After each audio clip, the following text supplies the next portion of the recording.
Kia ora, I'm Callum, I'm a transport planner at Nelson City Council, and this is a summary presentation on the draft Whakatū Nelson's proposed active travel strategy. Engagement is now open, so we're looking to hear your thoughts on the strategy and its proposals.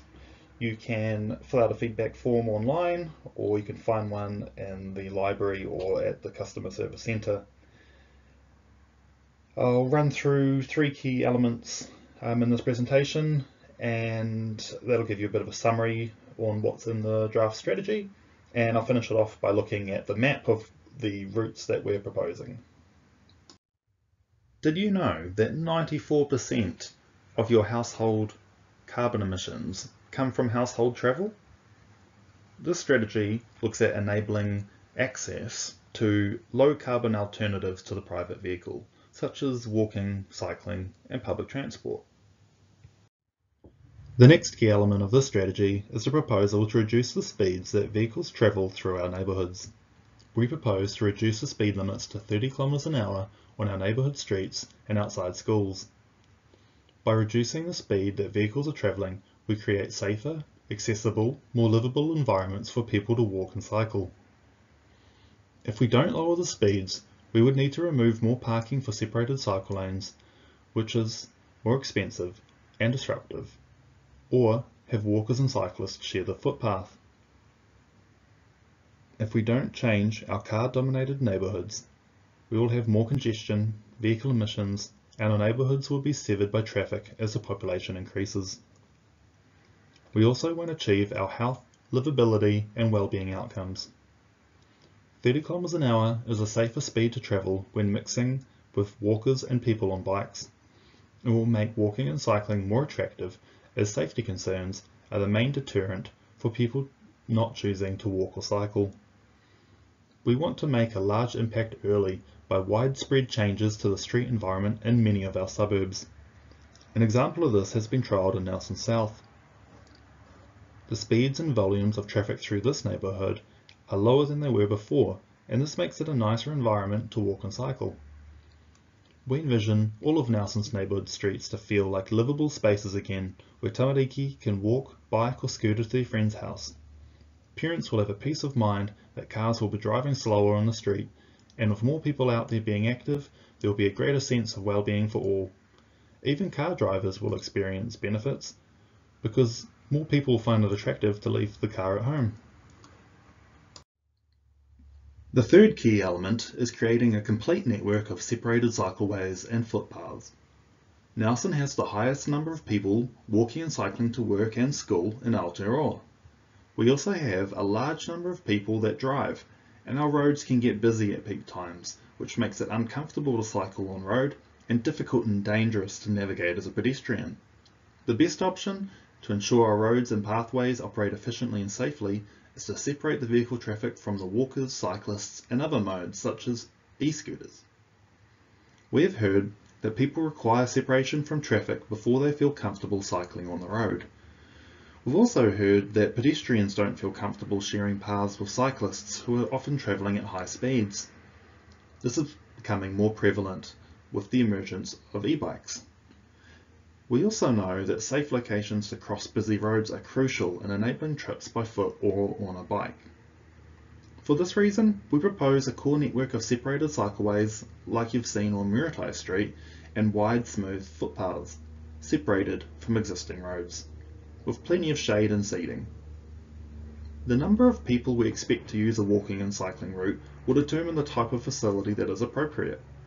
If there are less users and not a lot of space, we're proposing shared paths. Our supporting programs in etiquette markings and education will ensure we keep these paths enjoyable and safe to use for all. On the majority of the core network, we're proposing pedestrians will have their own space, as will cyclists. This prepares us for the future where we hope to see more and more people using these facilities. A key part of linking up the core network is getting people across the busy main roads.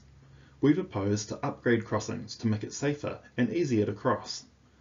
The end result will be that people can travel down low-speed neighbourhood streets until they reach the core network. From there, the separated core network will link them to key destinations around our city. We envision that the combination of neighbourhood streets and the core network will allow people of all ages and abilities to choose to walk and cycle more often and to safely get to where they want to go without producing any carbon emissions. This will allow us to reach our goals of less car trips, less emissions, and improved safety for people walking and cycling in Nelson. Here's the map from the strategy showing the proposed core network of walking and cycling paths, shown as dotted red lines for primary routes and dotted blue lines for secondary routes, as well as the proposed low-speed neighbourhood areas, which are the areas shaded green. As you can see from the thick green lines, we are fortunate to not be starting from scratch. These are our existing facilities. Nelson has an existing network of pathways that stem from the Railway Reserve, as well as heading out to Arawhai, along the Whakatū pathway, and also into Te Hunanui.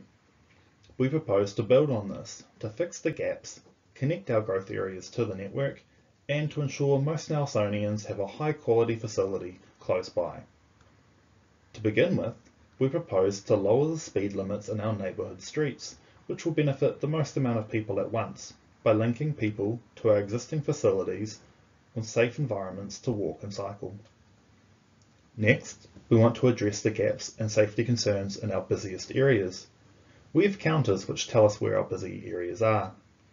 For instance, we've heard from the boys at Nelson College that there is no safe route to connect them to the Railway Reserve. We're proposing to progress the link between the hospital and the brook too, the link between the city centre and the Maito Valley, along Nile Street as well, and planning on improving the connections to Bridge Street in the city centre, where there are plans to create an active travel corridor which will connect the east and west of the city.